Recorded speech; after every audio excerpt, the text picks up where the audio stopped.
If you zoom out to the iPhone 15 Pro and 15 Pro Max, I think it's fair to say that these are a fairly forgettable set of phones. There is no one big defining feature that puts them on the map, like the dynamic island was on the iPhone 14 Pros, or the 120Hz ProMotion displays on the iPhone 13 Pros. The famous summary page that Apple makes for each of their new products, for this phone, half of it was filled with features that we're already well used to. There's not even a bold new color to aesthetically differentiate itself. This is the single driest selection in recent memory for me. But it's only now that I've started living with it that I've realized so many little things that are easy to miss, things that Apple didn't even mention, that all add up to make this a more surprising, more immediately beneficial experience than I would say I've had with any iPhone I've tested before this, especially when it comes to cameras. In case you're wondering, by the way, this is what you get when you order a 15 Pro. It's fairly standard Apple fare. No longer a black box like you used to get with the Pros, I imagine to use less ink. Inside you get the phone, the new USB-C cable, and the little insert which has your SIM ejector tool, manuals, and a couple of Apple stickers. Now, this cable is a bit of an upgrade with this woven fiber around it, which is going to make it more durable and is very, very resistant to tangling. But just know that it isn't a fast cable. The iPhone 15 Pros are capable of USB 3 speeds, i.e. 20 times faster than Lightning used to be. But with the default cable,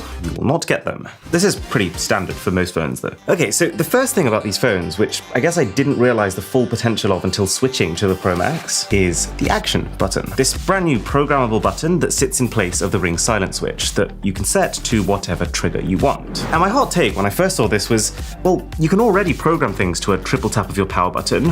Why bother doing the same thing to a button that's just much harder to reach? And the hard to reach part, that hasn't changed. It still makes no sense to me why a button designed around being a shortcut is so far out of the radius of where your fingers can reach in a normal grip. Unless you use it for the camera. I would say that 80% of photos that I take on my phone, I do so in landscape mode. And that works really well with the Action button, because when you go like this, your finger is naturally resting on it. The button's designed so that you have to hold for half a second or so to activate, I guess to reduce accidental presses, and then that activation can take you immediately to not just the camera, but exactly the camera mode that you want to be the default. And then if you do that, the Action button will also double as your shutter button when you get there, which means this is now the fastest way to be able to quickly record a clip when the opportunity unexpectedly arises. It's not perfect, because let's say if instead of here, the button was actually up here. That would mean that you could properly grip the phone without worrying that you're actually covering the thing that's shooting the photos. Plus, you might find that for a lot of commands, it's actually much easier to map them to the power button or even the back tap feature, which every iPhone has. But the point is, Action button, solid new feature, has its uses. And also, something Apple didn't really mention, but just kind of showed as part of one of their slides, was that the iPhone 15 Pros are coming with a new Thread radio, which may well make them better at communicating with other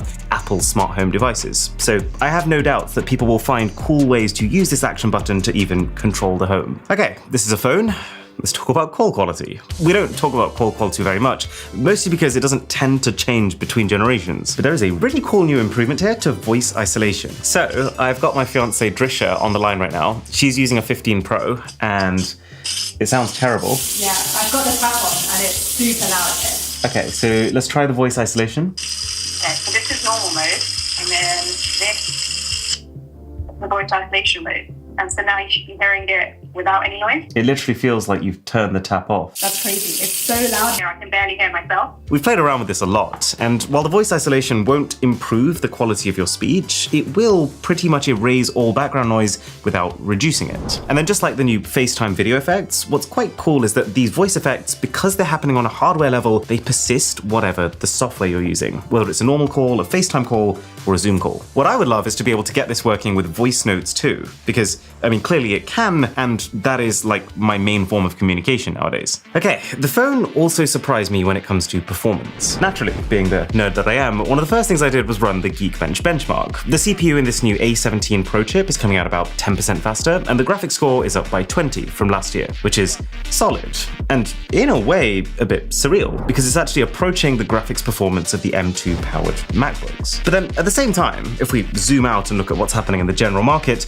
these are not out of the ordinary generational exponential leaps in power. But what was genuinely surprising is that after a long time, it finally feels like we have something to do with that power. What you're seeing right now is Resident Evil Village playing on an iPhone. And we've seen plenty of pretty phone games before, like Genshin Impact. But what is crazy about this is that this is not Resident Evil Village mobile. This is Resident Evil, the same Resident Evil that you've seen on consoles. All the assets and the textures are taken straight from the PlayStation 4 version of the game. And then it's pairing that with some of the tech from the PS5 version of the game, like HDR, which is a much higher brightness range than last-gen consoles could support. Now, as someone who has played this game on current-gen consoles, holding it in my hand, not even on one of those bulky handheld PCs with a battery life of 2 hours on a smartphone, is very impressive. It is only running at 720p resolution, as opposed to the 900p that the PlayStation 4 runs the game at, but still, the fact that it is the same game that runs on a box like this, or a box like this, on your phone that fits in your pocket, and also includes the display, the surround sound speakers, and everything else built in, it has definitely felt like one of those feat of technology moments. Excuse the bedazzling. So many times when I'm away somewhere, the only gadget I have with me is my phone. And I've just wished that I could have some proper, meaty, offline, single-player games that I could sink my teeth into. So if this whole console gaming on a phone thing actually catches on now, I'm going to be a very happy guy, and you probably won't see many tech videos. But we don't know if it will yet. There's only 4 console games like this currently announced exclusively for the Pro iPhone 15s. One of them is the latest Assassin's Creed, which is very cool and surreal because that game looks like this. But one of the games that I spent growing up with on my PlayStation Portable was also Assassin's Creed, and that looked like this. But it does raise questions, like how easy is it to port over a PlayStation 4 game to an iPhone? How many will come after this initial honeymoon period? And will they also come to Android phones later on? Because powerful as this is, the graphics performance on the iPhone is not dissimilar to what you get on the latest Samsung. We have no idea. There is also support for Wi-Fi 6E baked into that package, which is basically a less congested version of Wi-Fi 6, but does need a router specifically with that technology in mind. Okay, let's talk about the design. Right now, where we are with the iPhone 15 Pros, is a high point. We've just come from a set of phones that were pretty, yes, but very heavy and not comfy, to a set of phones that are just as pretty but more comfortable thanks to the new contoured edges, much lighter thanks to the material swap to titanium, not to mention more practical thanks to having a matte finish all the way around. With the iPhone 14 Pro that I used to use, the fingerprinty stainless steel sides, the couple of marks I've got near my charging port from where I've, well, missed, and the dust in the mute slider are the only giveaways that this is a well-used phone. But with these, I mean, obviously we'll need about 3 months to say anything conclusively, but it feels like the combination of having both matte and brushed side rails should help to hide that. It's not the dream though, because even though the material does hide scratches better, it does look like it can be scratched easier. And also, fingerprints on these darker phones tend to show up as a light area, which means that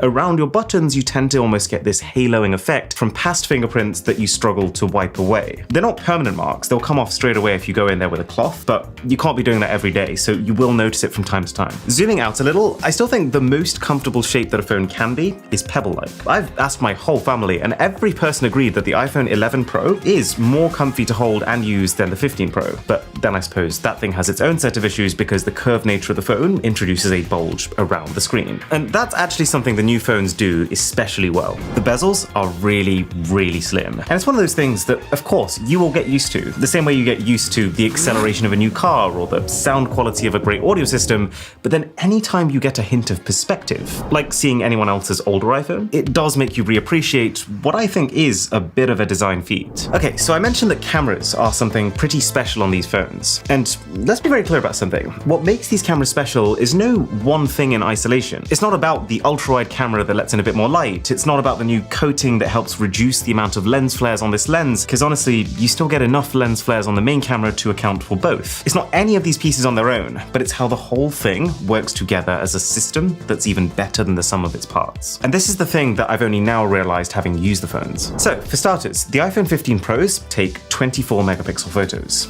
Again, that doesn't sound very impressive when you think that the latest Samsung can take a 200 megapixel shot. But it's the fact that the iPhone can do this 24 megapixel by default That's the key thing. That it takes 24 megapixel in auto mode with no perceptible compromise that I can see. Not in terms of the time taken to capture, not in terms of the dynamic range of the image, not in terms of the amount of post-processing that happens afterwards. It's actually faster here to take a 24 megapixel shot than it is for most phones to take a 12 megapixel shot, which is the industry standard default even for phones which have 200 megapixel camera sensors. So that's one part of it. But then you've got the file format. Most phones, when they take photos, they output those photos as JPEG images. For quite a few years though, the iPhone instead uses a file format called HEIF, which is really similar to JPEG in image quality, but with smaller file sizes. Actually about half the size. Now that the resolution of the photos has gone up though, the image size has gone up with it. But even though the resolution has doubled, the image size has only gone up 1.5 times, which leaves you with this bizarre situation where the 24 megapixel shots taken here take up less space than the 12 megapixel shots on other phones. Oh, and that smaller file now also includes both the portrait mode data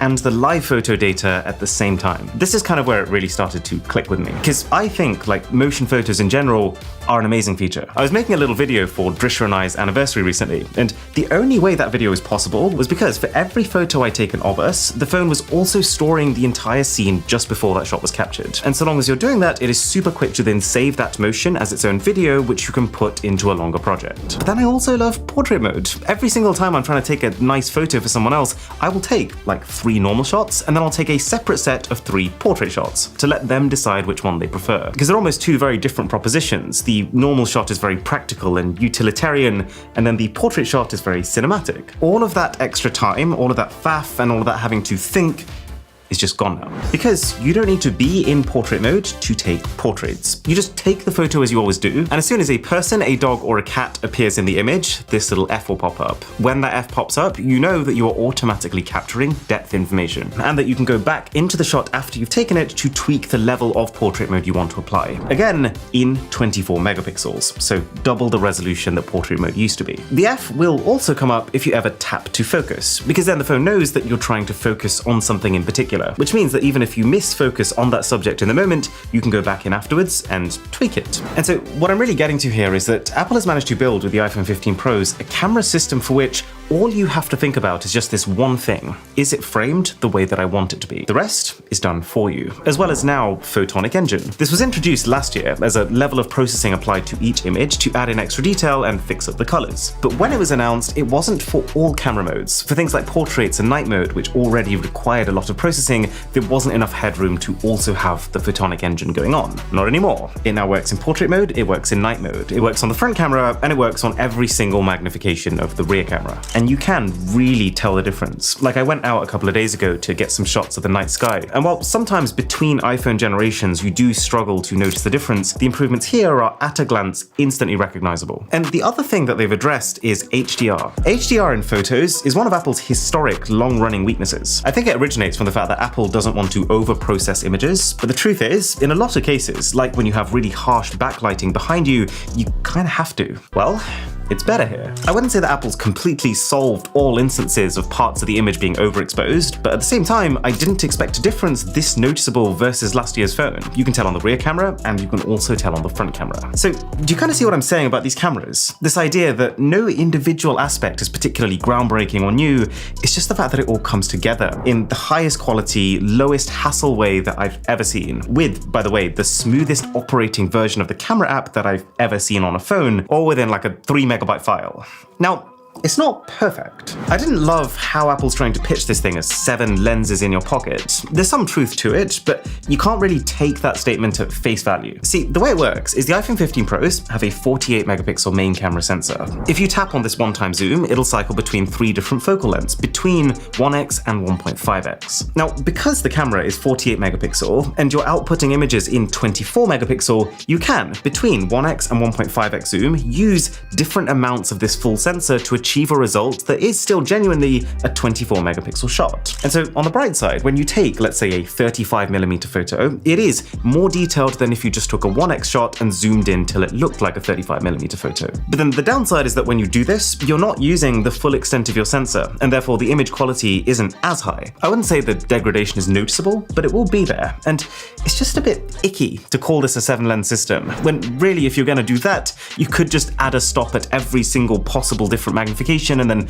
call it a 1,000 lens camera system. As a feature, it's fine. It does the job, but unlike the way it's being presented, it is not the same as actually having 7 lenses. Right, now let's talk about the new zoom camera. So for the iPhone 15 Pro Max only, the 3x optical zoom lens camera has become a 5x optical zoom lens camera. And this is a bigger upgrade than it initially seems. They've not just taken the zoom camera that was already on the Pro and stuck a bigger lens on it. The Pro Max has a larger sensor and better stabilization than the regular Pro too. And let's be very clear, even though 5x zoom is not the highest magnification we've ever seen on a phone by a long shot, this is still a very good quality 5x zoom camera, which means that in most lighting conditions, the shots look pretty good even at 10x, and the lens has so much natural foreground-background separation that oftentimes you don't even need to rely on portrait mode for that DSLR-like separation. And check this is a 1x zoom portrait taken on the 15 Pro Max. Notice how much distortion there is on my face. Taking a portrait at 3x is far more flattering because you get to be further away, and then 5x ever so slightly even more flattering than a 3x. So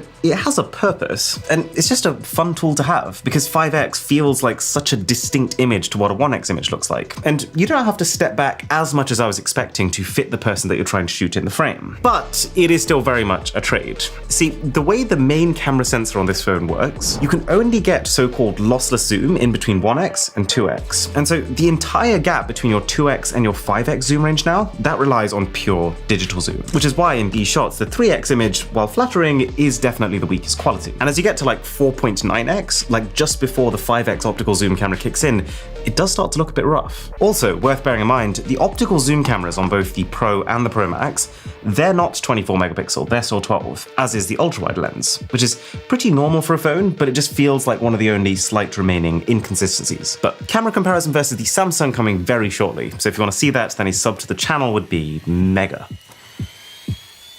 pixel. Now, based on some browsing on X, people are worried about battery, and rightly so. The iPhone 13 Pro and 13 Pro Max had insane battery for their respective sizes, but then the 14s were not as good, and they also seem to degrade faster over time. Now, that could be a few different things. It could be the iOS 17 beta, that was pretty rough on battery. It could be the extra brightness of the screen putting more pressure on the battery and causing more heat on the inside, which can permanently degrade your cell. Whatever it was, Apple didn't really acknowledge or address any battery concerns, so it's not clear if any of those long-term effects will be present, but what I can say is that the iPhone 15 Pros are better for sure than the 14 Pros, with a bigger battery capacity, more mature software, and better heat dissipation, which should make that battery last longer over time. But as well as a camera test, there will also be a very detailed battery test alongside it, so there will be a lot to talk about there. I am slightly sad to see that the charging speed hasn't gone up, which would have been one of the main perks of a USB 3 port, but at least the phone does leverage some of the capability of USB-C with the ability to reverse charge your AirPods. What actually is great news, and what I'm really surprised Apple didn't talk about at the event, was that it's not just AirPods. The fact that your iPhone 15s can now deliver power through USB-C means that almost anything that you can plug this cable into, you can charge. Which means that for the first time since switching to the iPhone like 4 years ago, I don't have to feel like I'm the battery leech in my friend group. I guess the main perk of iPhone being USB-C now is some semblance of stability. This move was always on the horizon. It always felt like it could be just next year when Apple switched over. And so now that it has just happened, you can safely invest in some USB-C accessories that you know won't become outdated for at least a couple of years, but probably more. I know there's been a lot of rumors about a portless iPhone, but honestly, I just think they're a long way off. There are so many things that would suffer if Apple made that move anytime soon, like being able to listen to proper lossless music, being able to transfer massive ProRes video files, which Apple is touting as one of the new features that you should use, as well as all kinds of really niche things like using your phone as a screen to pilot a drone, where you need the lowest latency possible. In order to bring this all together then, we need to consider the prices. For the iPhone 15s, the Pro is staying at its price of $999, and the Pro Max is going up by $100 to $1,199. To which I would say,